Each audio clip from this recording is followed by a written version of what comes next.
मस्साजोगच्या सरपंच पदाची पोटनिवडणूक पार पडली आणि आपण बघायला गेलं त्याच्यामध्ये संतोष देशमुख यांच्या पत्नी ज्या आहेत अश्विनी देशमुख यांचा पराभव झाला. आता आपल्यासोबत आहेत धनंजय देशमुख. भाऊ, काय प्रतिक्रिया असणार आहे? वहिनींचा याच्यामध्ये 91 मतांनी पराभव झालेला आहे. खरं तर हा पहिल्यांदा पराभव मान्य करून आणि जो उमेदवार नवनिर्वाचित सरपंच झाल्या त्यांना शुभेच्छा देऊन हा पराभव मान्य करतो मी.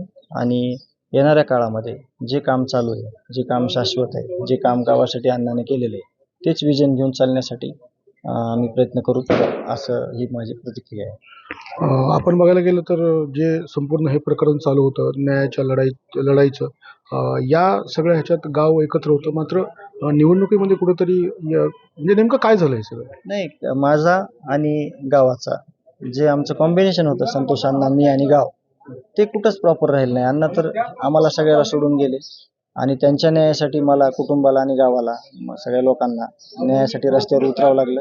आणि हे प्रत्येक वेळेस प्रत्येक व्यक्ती हा मला वेळ देऊ शकत नाही, परंतु कुटुंबाला तसं म्हणून जमत नाही. मला प्रत्येक दिवशी दिल्लीपर्यंत जायची वेळ आली आणि उद्या देखील येणार आहे.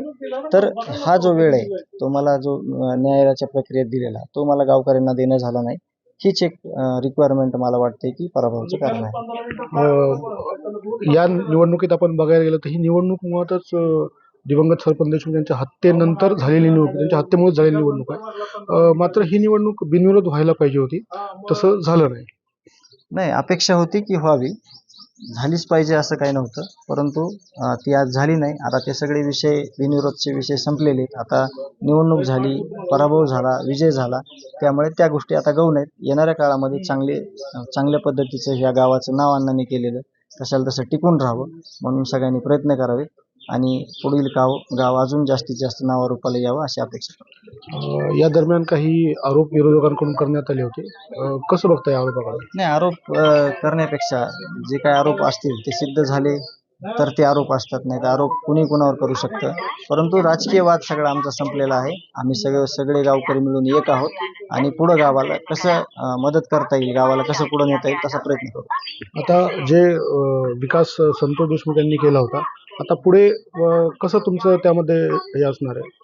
नाही, आम्ही कुठंही कुणालाही म्हणजे ज्या गोष्टीची मदत लागेल त्या गोष्टीची मदत करायला तयार आहोत.